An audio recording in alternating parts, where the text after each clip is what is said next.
Je vais préciser que l'IFRES, que je représente aujourd'hui parce que j'interviens dans ce cadre, est un organisme à but non lucratif. C'est important pour la suite. Donc je vais vous faire voyager du mécénat, puisque c'est le cœur du sujet de l'IFRES, mécénat et tout ce qui est relation partenariale au sens large entre le monde de l'entreprise d'un côté, donc dit monde socio-économique, et le monde académique de la recherche et l'enseignement supérieur. Quand on parle de mécénat, en France, la recherche et l'enseignement supérieur ont été, sont et seront encore pendant longtemps les parents pauvres par rapport aux autres types d'activités, mais ça commence à bouger. Quand je dis que ça commence à bouger depuis 2004. D'accord ? Mais dans l'histoire d'une société, ça fait très peu. Là, je vais remettre en place ce qu'est le mécénat et ce qu'est la relation entreprise au travers de l'ensemble des acteurs qui sont importants. On ne va pas prendre les chiffres qu'il y a autour, mais simplement retracer un petit peu le cadre général. Donc vous avez le monde de l'enseignement supérieur et de la recherche, je suppose que la plupart d'entre vous y êtes. On va passer sur les chiffres, ça n'a pas d'importance. Vous avez le monde des organismes à but non lucratif, associations, fondations, fonds de dotation. On va passer sur les chiffres aussi, sinon pour rappeler que l'ensemble de ce monde-là, c'est 60 milliards de budget annuel. Vous avez les entreprises qui, elles aussi, ont un certain nombre de critères qu'on va passer, on n'a pas le temps. Et vous avez un quatrième acteur qui s'appelle l'État, et notamment les ministères, les collectivités territoriales, et j'insiste là-dessus sur les collectivités territoriales qui, dans ce jeu de financement dans tous les sens, vont avoir un rôle de plus en plus important, et ce depuis quelque temps déjà, de façon informelle et de façon plus formelle, depuis 1 an à peu près. Aucun projet digne de ce nom ne pourra se construire dans le domaine de la recherche et l'enseignement supérieur sans au moins l'appui des collectivités territoriales. Je pense en particulier aux régions, mais aussi les métropoles dans certains cas. Je passe là-dessus. Je passe sur les chiffres en question là, que vous voyez apparaître. On va les voir tout à l'heure, je vais revenir dessus. Mais ça permet de visualiser un certain nombre de flux financiers. Et il me restait la société civile, et c'est le 5e larron de l'histoire qu'on a tendance à oublier lorsqu'on raisonne relations entreprises avec le monde académique. Société civile qui, lorsqu'on regarde le monde de la recherche et l'enseignement supérieur, notamment l'enseignement supérieur, c'est bien entendu 100 000 enseignants-chercheurs et 100 000 chercheurs, mais c'est surtout 1 500 000 étudiants. Donc on ne peut rien construire si on oublie ça. Je passe là-dessus et je viens là. Pour donner les grandeurs, la dépense nationale de l'éducation en France est 25 milliards, la recherche publique c'est 16,5 milliards, donc là on est sur du financement public. Je vous montrais tout à l'heure que les subventions de l'État pour les organismes à but non lucratif c'est 30 milliards. Les relations en provenance de l'entreprise, on peut les regarder de différentes façons. On peut regarder la formation continue, c'est 900 millions d'euros en 2012 sur un total de 11,2 milliards. Donc voilà, déjà un flux, probablement un des flux les plus faciles pour l'université à développer. Et on voit depuis quelques années que ça bouge de ce côté-là. Vous avez la recherche partenariale, donc celle qui implique à la fois le monde de la recherche et le monde de l'entreprise. La part de l'entreprise, c'est 1 milliard d'euros sur environ 4 milliards en 2011. Vous avez la taxe d'apprentissage qui, avec la réforme d'il y a quelques mois, va représenter pour l'enseignement supérieur environ 450 millions d'euros sur le hors-quota pour un total de 2 milliards à peu près. Vous avez le mécénat d'entreprise dont on ne sait quel est véritablement le montant. Les estimations, c'est entre 100 et 200 millions d'euros. Mais ce qu'il faut là, c'est juste comparer par rapport au reste. Et vous avez les autres ressources, les frais de scolarité, les dons des anciens et des particuliers, et le crowdfunding. Voilà, le crowdfunding pour arriver en bas, c'est peut-être environ 100 000 euros l'an dernier. Et encore, on n'est pas sûr des 100 000 euros, c'est peut-être 50 000. Mais là, on est uniquement sur les dons qui sont faits au travers de plateformes et non pas les dons qui sont faits directement aux structures au travers de leur site. D'accord ? Donc on remet tout ça en perspective. Malgré tout, il faut s'intéresser au crowdfunding, on va voir pourquoi. Je vais passer là-dessus, on n'a pas le temps. C'est l'ensemble des fondations qui existent dans le domaine de la recherche et l'enseignement supérieur. On n'a pas le temps malheureusement, mais une autre fois on en reparlera, peut-être qu'on va y revenir. Ouais, alors, il y en a un millier, malgré tout. Je vais dire quand même qu'il y en a un millier, qu'il y en avait 250 il y a 10 ans. Toutes ces fondations se sont créées à l'initiative de structures ou de particuliers, plutôt de structures, d'établissements, notamment des établissements de la recherche et l'enseignement supérieur, au travers des fondations de coopération scientifique que vous voyez, ou des fondations universitaires et partenariales. Toutes ces fondations, pour l'essentiel, qui se sont créées depuis 2004, sont des fondations qui vont chercher de l'argent. Pratiquement aucune ne s'est créée grâce à du mécénat et sur la base de mécénat. Quand je dis pratiquement aucune, il y en a quelques-unes malgré tout, mais le plus gros des mécènes dans la création des fondations, c'est l'État, de façon directe ou indirecte, puisque les fondations de coopération scientifique, les fondations universitaires et partenariales, il y a des financements publics. Le mécène, monsieur machin chose qui décide de soutenir la recherche, l'enseignement supérieur ou une université et qui décide pour cela de créer une fondation, on n'en voit pas beaucoup. Les entreprises le sont un petit peu, mais très souvent, on le verra, ou on ne le verra pas, parce qu'on n'aura peut-être pas le temps de le voir non plus, sont pas forcément philanthropes en la matière. L'évolution du mécénat, qui est une évolution sur la base des études admicales, entre 2005 et 2014, il y a une progression. Ce sont des évaluations, donc on ne sait pas trop la réalité des chiffres. Si on s'appuie sur cette étude-là, on arrive à 336 millions d'euros de mécénat pour la recherche et l'enseignement supérieur. Ce n'est pas simplement des montants, donc ce n'est pas simplement des fonds qui sont versés, c'est le mécénat dans toutes ses formes. Qui connaît le mécénat ici, qui a déjà travaillé sur le mécénat? Ok. Bon, alors vous avez trois types de mécénat. Vous avez le mécénat financier, vous avez le mécénat de compétences et vous avez le mécénat en nature. Voilà, donc c'est tous ces types de mécénat confondus. Là où...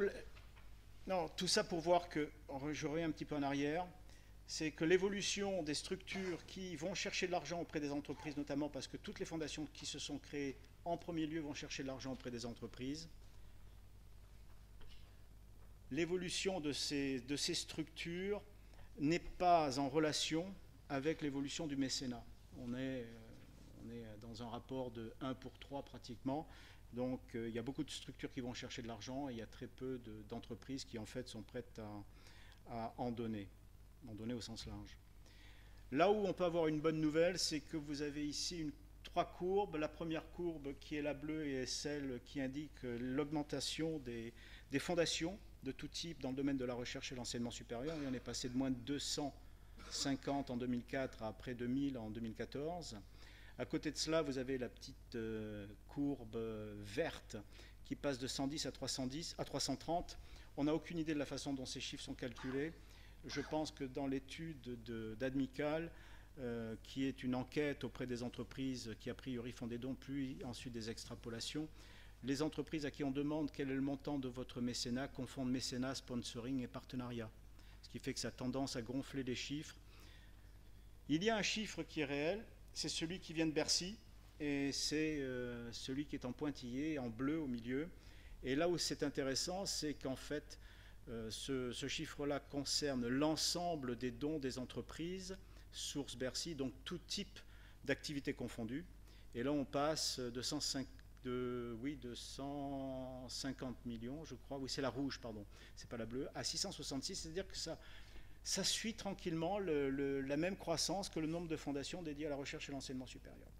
Mais vous voyez qu'on n'a que 666 millions d'euros qui sont déclarés. Si on prend l'hypothèse que la recherche et l'enseignement supérieur représentent à peu près 10% de l'ensemble des dons faits par les entreprises, ça donne une enveloppe de mécénat de l'ordre de 70 millions, telle que déclarée au fisc. La bonne nouvelle, c'est qu'il y a cette croissance malgré tout, et malgré la crise. Alors, quand on est dans le mécénat, donc on sait qu'on a affaire à... Alors, vous savez ce que c'est que le mécénat?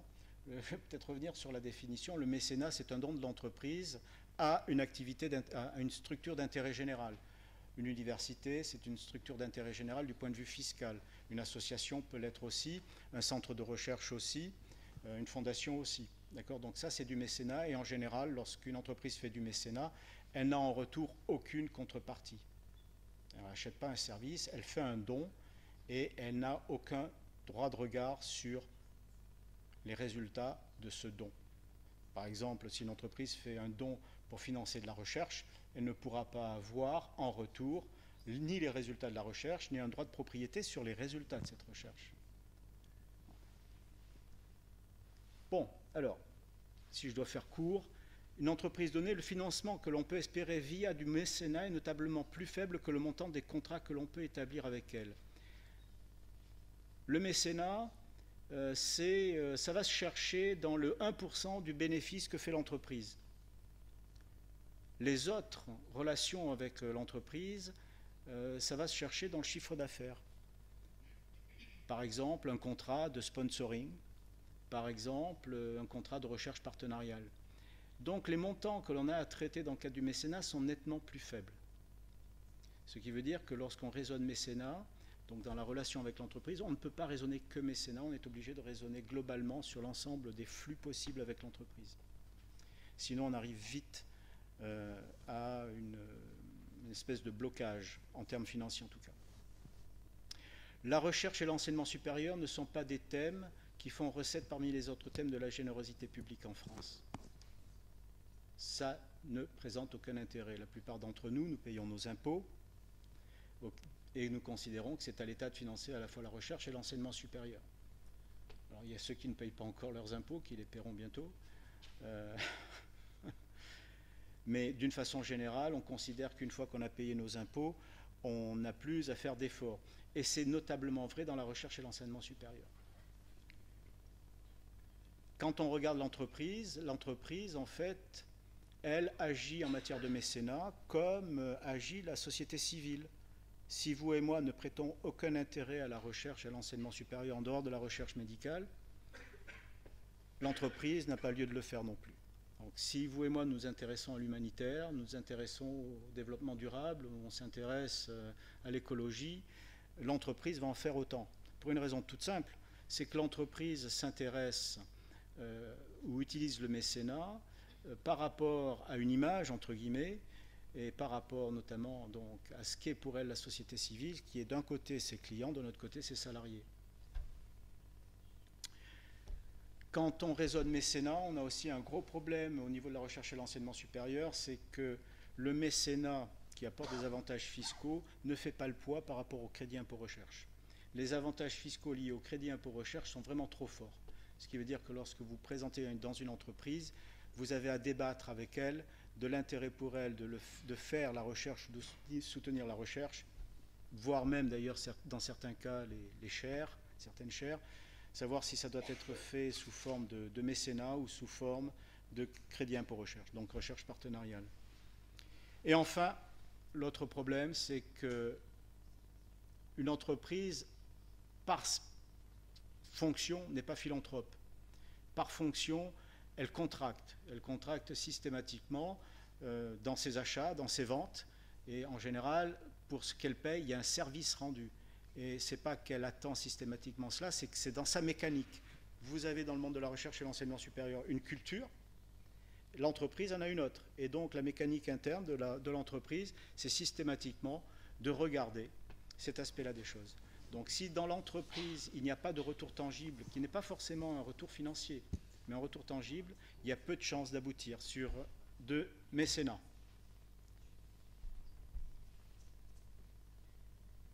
Ce qui veut dire que lorsque un établissement d'enseignement supérieur, de recherche, une université veut s'adresser aux entreprises, et uniquement aux entreprises pour lever des fonds, c'est mal barré. C'est mal barré parce que l'entreprise ne peut pas tout, c'est pas moi qui l'ai dit, on l'a constaté, ça nous a été dit plusieurs fois, et notamment il y a quelques années de cela, enfin il y a 2 ans, par Xavier Huillard, qui est, je ne sais plus s'il est encore d'ailleurs le président du groupe Vinci, lors d'un colloque IFRES, il nous a dit l'entreprise ne peut pas tout en matière de mécénat et de partenariat. Ce qui veut dire que dans une stratégie de mécénat, il faut, imaginer d'autres contributions des entreprises et imaginer de s'ouvrir vers la société civile parce qu'il y a, de ce point de vue-là, un intérêt réel de la part de l'entreprise. La société civile permet, enfin en tout cas sa connexion avec la société civile permet de développer sa relation avec l'entreprise. Voilà, et quand je vous ai dit ça, je vous ai donné les bases de la genèse de DaVinci Crowd, qui est une plateforme de crowdfunding. En fait, on est passé de la notion de relation avec l'entreprise à une relation avec la société civile. Et l'idée de la plateforme DaVinci Crowd, c'est bien cela, c'est de mettre en relation autour d'une plateforme au moins 3 acteurs qui sont d'un côté les acteurs de la recherche et de l'enseignement supérieur, de notre côté l'entreprise puisque c'était le point de départ, mais surtout en impliquant là-dedans la société civile, donc le particulier. La genèse est celle-ci. L'entreprise n'est pas philanthrope par nature, c'est pas son boulot. Lorsque l'entreprise s'engage dans le mécénat, elle agit comme le caméléon du grand public, c'est ce que je viens de vous expliquer. Et on n'a pas démontré que la société civile porte un intérêt philanthropique pour l'enseignement supérieur et la recherche. Donc DaVinci Crowd est là pour essayer de démontrer le contraire. Il faudra du temps, parce qu'on se rend compte à l'usage que ce n'est pas parce qu'on met en ligne une plateforme que l'on attire spontanément du monde, que ce soit aussi bien des porteurs de projets, des entreprises ou des donateurs. Donc la naissance DaVinci Crowd, c'est ça, c'est presque une expérience. L'intérêt, alors je vous disais tout à l'heure que l'IFRES était une structure d'intérêt général, donc un organisme à but non lucratif. Pour le moment, derrière la plateforme DaVinci Crowd, il n'y a pas d'intérêt privé. On ne cherche pas à rentabiliser. Si on avait cherché à rentabiliser l'affaire, il y a longtemps qu'on l'aurait fermé, parce que pour que ça marche, dans une communauté d'intérêt pour la recherche et l'enseignement supérieur, partant des principes que je viens d'évoquer, c'est pas évident. Donc, pardon, j'ai oublié de le dire, c'est la première plateforme de recherche dédiée à la recherche et l'enseignement supérieur en France. Alors, tout à l'heure, je vous ai parlé un petit peu du crowdfunding en France. Maintenant, quelques mots sur le crowdfunding dans l'enseignement supérieur et la recherche. A priori, on voit un certain nombre de choses se faire. Je vous ai dit que du crowdfunding, ça existait en dehors des plateformes, puisque chaque site a, grosso modo, aujourd'hui, un petit bouton quelque part, faites un don en ligne. C'est du crowdfunding, hein. Alors en espérant, en s'adressant à sa propre communauté, que le montant sera un petit peu plus important. Que dans le domaine de la recherche et l'enseignement supérieur, la plupart des plateformes qui existent, ce sont des plateformes de dons avec ou sans contrepartie. On voit très peu, ou pas du tout en tout cas en France, de plateformes dédiées en tout cas, qui sont des plateformes de prêt ou d'equity. Et que l'une des principales, et pas la principale difficulté des projets qui sont mis en ligne, c'est entre guillemets la vulgarisation du projet. La vulgarisation, ça ne veut pas dire rendre vulgaire les choses, mais ça veut dire être audible et compréhensible par le grand public. Et au-delà de ça, il faut que le grand public adhère au projet. Ce qui veut dire que si vous mettez simplement votre université, je prends l'université, en ligne sur une plateforme, ça va intéresser personne. Absolument personne dans l'optique du crowdfunding, parce que l'université en tant que telle n'est pas un projet qui va toucher l'individu, sauf à être vraiment connecté à l'université. Si en revanche il s'agit d'un projet porté par l'université, du style, et on va aller encore un cran plus bas, il y a des étudiants ici, par exemple une association d'étudiants d'une université s'intéresse à l'humanitaire et vous montez un projet, je ne sais pas moi, d'envoi de médicaments au Togo, on va dire n'importe quoi. Là, on est sur un projet concret qui est issu de la recherche et l'enseignement supérieur, dans ce cas précis des associations étudiantes, ça en fait partie du monde de l'enseignement supérieur, et on est sur un projet humanitaire. Là, on peut avoir une histoire et un projet, une action dite d'intérêt général.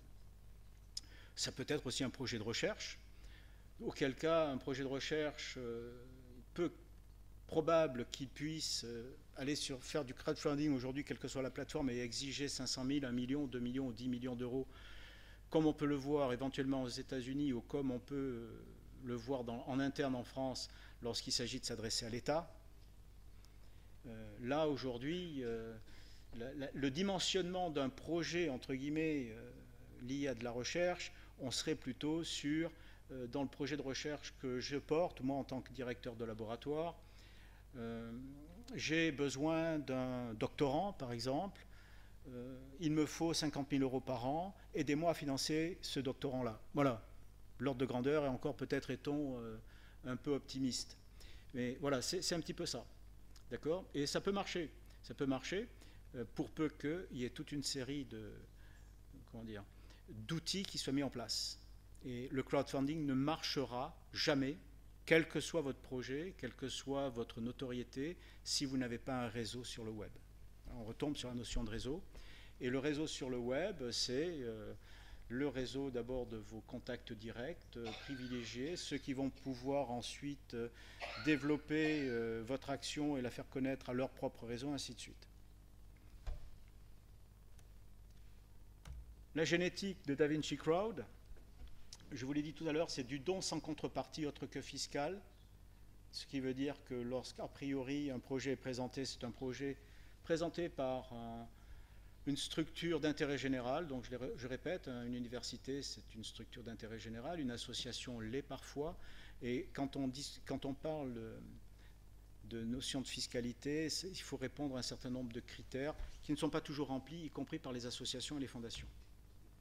Ce sont des actions et des projets d'intérêt général pour la recherche et l'enseignement supérieur, y compris le côté santé, et dans une optique d'interaction entre le monde de l'enseignement supérieur et la recherche, la société civile, l'entreprise, et avec un opérateur qui est un organisme à but non lucratif, qui est l'IFRES. Ce qui veut dire que l'IFRES peut servir d'intermédiaire dans certains cas, sur certains projets, mais surtout que l'IFRES n'est pas là pour gagner de l'argent. On essaye de ne pas en perdre, mais ça veut dire que le système économique de la plateforme, ce n'est pas lié aux dons qui sont faits. La plateforme ne prend pas un sou sur les flux financiers au travers des dons, comme peuvent le faire d'autres plateformes. C'est un choix, on a choisi un opérateur avec qui on s'est associé pour monter la plateforme dans cet esprit-là. Ce qui veut dire que l'IFRES ne peut faire fonctionner sa plateforme que si elle arrive à drainer vers elle ou vers lui. J'ai jamais su si l'IFRES était masculin ou féminin, ça dépend des jours, à drainer du mécénat d'entreprise ou des soutiens, sachant que l'IFRES est un fonds de dotation, ne peut pas recevoir et ne veut pas recevoir de subventions publiques. C'est un choix qu'on a fait, c'est la raison pour laquelle on a choisi le fonds de dotation. Pour ceux qui ne le savent pas, les fonds de dotation ne peuvent pas recevoir de subventions publiques. Et donc, c'est une plateforme qui est 100% gratuite pour les porteurs de projets. On leur donne 10, ils reçoivent 10, on leur donne 100, ils reçoivent 100. L'IFRES ne prend rien au passage. Voilà, je vous ai parlé des parties prenantes. Donc le jeu, c'est effectivement de faire fonctionner ces gens-là ensemble. Comment? C'est très simple, n'est-ce pas? Mais c'est très simple. Au milieu, vous avez le projet, c'est le cœur du sujet. Pas de projet, je répète, pas de projet, pas d'action spécifique, il n'y aura jamais de financement. Un établissement qui vient en disant « je suis le plus beau, je suis le plus fort, faites-moi des dons », ça ne marche pas. Et c'est vrai d'ailleurs dans toute démarche, dans toute démarche de recherche de fonds. Ça ne suffit pas de dire qu'on a été créé en 1200 et des brouettes et qu'on est les plus forts. Tout le monde le sait, surtout vous en interne. La démonstration est plus compliquée vis-à-vis de l'extérieur. Donc, action, projet, c'est le cœur du sujet, apporté par des porteurs de projets, de toute nature et pour nous d'intérêt général, uniquement d'intérêt général. En face de cela, vous avez des donateurs qui vont donner de l'argent, ça tombe bien, c'est fait pour ça. Et en fonction de tout cela, vous avez l'entreprise qui peut venir abonder les efforts faits par les donateurs sur des projets qu'elle aura sélectionnés. Ça, c'est le principe. Ça ne marche pas aussi bien que ça pour le moment pour la plateforme. On a encore des efforts à faire là-dessus. Mais pour le moment, on est assez content de la façon dont les choses se mettent en place. En contrepartie du don qui aura été reçu par le porteur de projet, le donateur va recevoir un reçu fiscal et doit avoir en retour l'histoire du projet. Non pas l'histoire du projet pendant qu'il est financé, mais l'histoire du projet après l'obtention du financement. Ça peut durer 1 an, 2 ans, 3 ans. Et cette relation est essentielle. Pas de relation de ce type, donc pas de projet et pas de report et de lien avec le donateur, au-delà du merci qui est essentiel mais qui est insuffisant, parce que le vrai merci, c'est de dire « tu m'as donné 5 €, je t'en remercie et je te tiens au courant de ce qui s'est passé et ce qui se passe aujourd'hui par rapport à l'action que tu nous as aidé à financer. Si c'est, je reprends le Togo, ben voilà comment ça s'est passé au Togo, on en est là, on s'est planté ici, on a eu des problèmes pour revenir en voiture, on s'est fait agresser, peu importe, raconter l'histoire et puis dire à l'arrivée ça a marché, ça n'a pas marché. C'est pas grave si ça ne marche pas. Hein. Il y a des risques et les donateurs sont prêts à prendre ces risques. Quelques conseils lorsqu'on s'intéresse au crowdfunding. Ce ne sont que des outils auxquels il faut vous intéresser dès à présent, savoir un petit peu comment vous pouvez l'intégrer ou les intégrer dans vos démarches de recherche de fonds. Et on est là vraiment dans des démarches de recherche de fonds, sachant que les plateformes de financement participatif ou de crowdfunding sont aussi là des outils d'exposition, même si vous ne levez pas des fonds, sont des outils d'exposition de vos projets et donc de connaissance de ce que vous êtes. La problématique, c'est de marketer le projet et surtout, ce n'est pas parce qu'on a mis en ligne un projet que ça marche. Il faut accompagner ça d'une véritable action sur le web et mettre ça dans le cadre d'une action globale de levée de fonds. Voilà, j'étais plus long et je ne vous parlerai pas de fiscalité. Merci pour cette présentation, Monsieur Anguilante.